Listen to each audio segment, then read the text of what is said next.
తెలుగు మ్యాన్కి మీకు స్వాగతం. నేను కనిపించను, కేవలం వినిపిస్తాను. ఈరోజు మనం యూట్యూబర్ అయినటువంటి మహిదర్ వైబ్స్ గురించి మాట్లాడుకోబోతున్నాం. అతను ఎవరంటే జబర్దస్త్లో యాక్ట్ చేస్తున్నాడు, తను కొన్ని స్కిట్స్లో తను పర్ఫామ్ చేస్తున్నాడు. అలా అతనికి చాలా గుర్తింపు వచ్చింది. ఆ తర్వాత కొన్ని సినిమాల్లో యాక్ట్ చేశాడు. ఆ తర్వాత తను యూట్యూబ్ ఛానల్ స్టార్ట్ చేశాడు. అది దేని గురించి అంటే మూవీ రివ్యూస్ గురించి. తను మూవీ రివ్యూ పెడితే కొన్ని ల్యాక్స్లో చూస్తారనమాట. అంత మంచి ఫాలోవర్స్ ఉన్నారు, అంత మంచి సబ్స్క్రైబర్స్ ఉన్నారు అతనికి. కానీ ఈరోజు అతను ఇలా బయటకు వచ్చి క్రౌడ్ ఫండింగ్ కోసం ఎందుకు వీడియో చేయాల్సి వచ్చింది, అండ్ మోర్ ఓవర్ తన ఛానల్ని సెల్ చేస్తాను అని చెప్పి ఒక వీడియో పెట్టి అందరిని ఇలా క్రౌడ్ ఫండింగ్ అనేటువంటిది ఎంతవరకు కరెక్ట్ అనేది మనం ఈరోజు మాట్లాడుకుందాం. ఒక మనిషి ఎదగటానికి ఒక ప్లాట్ఫామ్ దొరికినప్పుడు మళ్ళీ మనం ఆ ప్లాట్ఫామ్ షిఫ్ట్ అవుతున్నప్పుడు కూడా మనకి చాలా ఎక్స్పీరియన్స్ కావాలి. దాంట్లో ఎక్స్పీరియన్స్ ఉంటేనే మనం ఏదైనా చేయగలుగుతాం. ఇక్కడ తను మూవీ రివ్యూస్ ఇచ్చే దాంట్లో మంచి ఎక్స్పర్ట్. ఎట్లా అంటే చాలామంది యూట్యూబర్స్ మూవీ రివ్యూస్ ఇవ్వమంటే ఐదర్ కంప్లీట్ నెగిటివ్ షేడ్లోకి వెళ్ళిపోతారు, లేదంటే కంప్లీట్ పాజిటివ్ షేడ్లోకి వెళ్ళిపోతారు. ఒక బ్యాలెన్స్డ్గా యూట్యూబ్ మూవీ రివ్యూ ఇవ్వటం అనేది ఆ ఫీల్డ్లో ఇతను ఎక్స్పర్ట్ అనమాట. చాలా మంచిగా వేస్తాడు. ఎక్కడా కూడా ఆ సినిమా వ్యూవర్షిప్ని కానీ, ఆ సినిమాకి వెళ్ళే ఆడియన్స్ని కానీ ఎక్కడా డిసప్పాయింట్ చేయకుండా చాలా సెటిల్డ్గా ఉంటుంది అతను ఇచ్చే రివ్యూ. అలా నేను కూడా చాలాసార్లు యూట్యూబ్లోకి వెళ్ళి ఒక సినిమా వస్తే సెర్చ్ చేసి అతను చెప్పిన దాన్ని బట్టే సినిమాలకు వెళ్ళేవాడు. అంత మంచి ఇంప్రెషన్ ఉంది అతనికి జనాల్లో. అలాంటిది ఈరోజు తన ఛానల్ అమ్మేస్తున్నానని చెప్పటం, దీని వెనకున్న అసలు కారణం ఏంటంటే తను చాలా పాపులర్ అయ్యాడు, మిలియన్స్లో సబ్స్క్రైబర్స్ ఉన్నారు, మంచి వ్యూస్ వస్తున్నాయి. దాని నుంచి వచ్చిన మనీ అంతా తను ఒక బిజినెస్ స్టార్ట్ చేశాడు అనమాట. దర్ఫీ కేఫ్ అని వైజాగ్లో ఒక మాల్లో స్టార్ట్ చేశానని చెప్పాడు. నేను అప్పుడు పెట్టినప్పుడు కూడా అనుకున్నా, అందరు యూట్యూబర్స్ లానే తను కూడా ఎదుగుతున్నారు, సో దీంట్లో వచ్చిన మనీని ఒక బిజినెస్ చేయాలి కాబట్టి ఎవరో ఒకళ్ళు సో ఇలా ఇంకో ప్లాట్ఫామ్లో ఇలా చేయాలనుకుంటున్నారు అని అనుకున్నా. కానీ ఇక్కడ ఏమైందంటే 70 lakhs పెట్టి తను బిజినెస్ పెట్టానని చెప్పారు. రైట్ ఫ్రమ్ తను ఆ కేఫ్ పెట్టిన దగ్గర నుంచి కూడా నేను అతని వీడియోస్ అన్నీ చూస్తూ ఉన్నా. అండ్ ఇంకొకటి తను కోర్సెస్ అని కూడా యూట్యూబ్ నేను ఎలా ఏంటి అనేది దాని కోర్సెస్ అని కూడా అవి కూడా ఆఫర్ చేసి జనాలకి అవి కూడా అమ్మి ఇలా కోర్స్ తీసుకోండి, ఇంత మనీ కట్టండి, నేను ఇలా వీడియోస్ ఎలా ఏం చేయాలి చెప్తానని అలా కూడా తను చాలా ప్రచారం చేసుకున్నారు. ఆ దర్ఫీకి ఆ కేఫ్లో తనకి అంత ఎక్స్పీరియన్స్ లేదు. ఏదైనా ఒక బిజినెస్ చేయాలంటే మనకు చాలా ఎక్స్పీరియన్స్ కావాలి. సరే, నువ్వు మూవీస్ రివ్యూస్ ఇచ్చే దాంట్లో నువ్వు చాలా ఎక్స్పర్ట్ అయి ఉండొచ్చు, కానీ ఆ పర్టికులర్ ఫీల్డ్లో నువ్వు అంత ఎక్స్పర్ట్ కాదు. సరే, 70 లక్షలు పెట్టి పెట్టాడు. చాలామంది యూట్యూబర్స్ విఆర్ రాజా కానీ ఇలా క్రాంతి వ్లాగర్ కానీ ఇలా చాలామంది వెళ్ళి అతన్ని బాగా సపోర్ట్ చేశారు. తను కూడా చాలా బాగా రన్ అవుతుందని కూడా చెప్పాడు. అండ్ ఇంకొకటి, రీసెంట్గా ఒక జరిగిన ఇంటర్వ్యూలో మీ ఇన్కమ్ ఎంత అని అడిగారు. అడిగితే నాకు 1,00,000 పైనే వస్తుంది, ఇంతవరకు నేను ₹1,00,00,000 పైనే సంపాదించుకున్నా అని అతను చెప్పాడు. ఇదంతా బాగానే ఉంది, ఇక్కడ వింటే స్టోరీ అంతా బాగానే ఉంది. ఫైనల్గా అతను ఒక వీడియోలో ఏం చెప్పాడంటే, ఇలా నేను నష్టపోయాను బిజినెస్ పెట్టి, నాకు ఒక 55 lakhs అరౌండ్ 55 lakhs ఇలా నాకు లాస్ వచ్చిందని చెప్పి పెట్టాడు. దట్స్ ఓకే, అది బాగానే ఉంది. సరే, నువ్వు బిజినెస్ పెట్టుకున్నావు, నీకు లాస్ వచ్చింది, అంతా బాగానే ఉంది. కానీ నువ్వు ఇట్లా జనాల దగ్గరికి వచ్చి క్రౌడ్ ఫండింగ్ అని చెప్పి ఇలా ఈ కాన్సెప్ట్ నాకు నచ్చలేదు. ఎందుకంటే మీరు మీ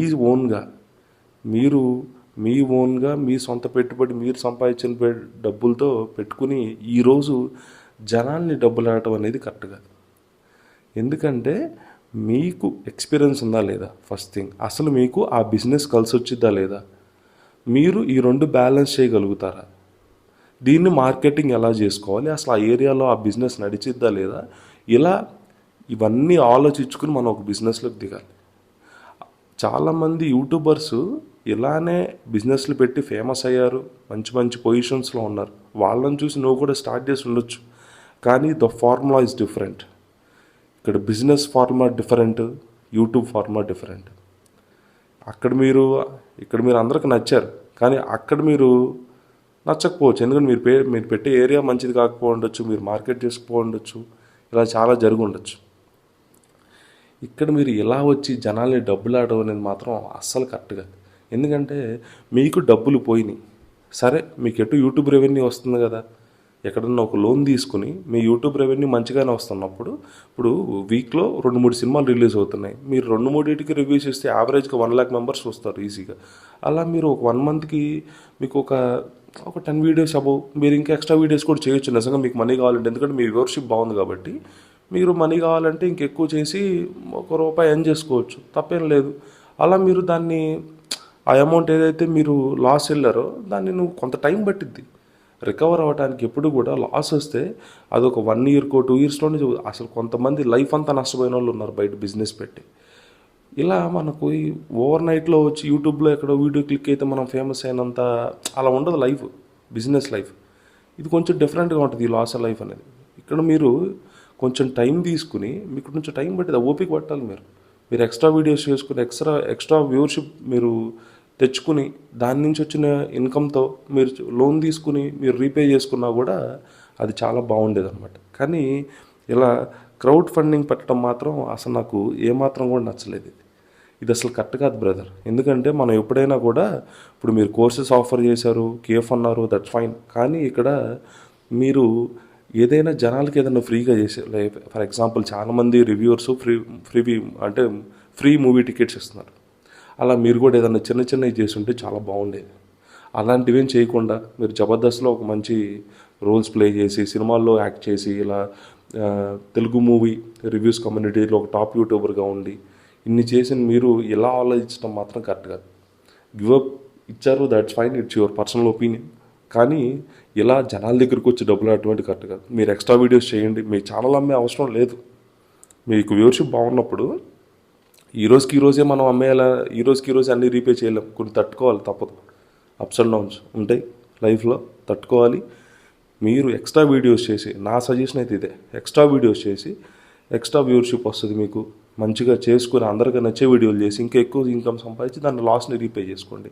అంతేగాని ఇలా ప్రతి ఒక్కళ్ళు ఇలా డౌన్ అయిపోగానే, చాలామంది యూట్యూబర్స్ ఇలానే చేశారు, క్రౌడ్ ఫండింగ్కి వెళ్ళి తీసుకుని మళ్ళీ మంచిగా ఎదిగిన వాళ్ళు ఉన్నారు, దట్స్ ఓకే. కానీ జనాల దగ్గర ఇలా ఒక మంచి ఫేమ్ తెచ్చుకుని, ఒక మంచి గుర్తింపు ఉన్న మీరు, అందరి దగ్గర ఒక మంచి ఒపీనియన్ ఉండి మీరు ఇలా చేయటం అయితే కరెక్ట్ కాదు. మనము బిజినెస్ పెట్టి లాస్ అయినప్పుడు దానికి కంబ్యాక్ ఎలా ఇవ్వాలని ఆలోచించాలి.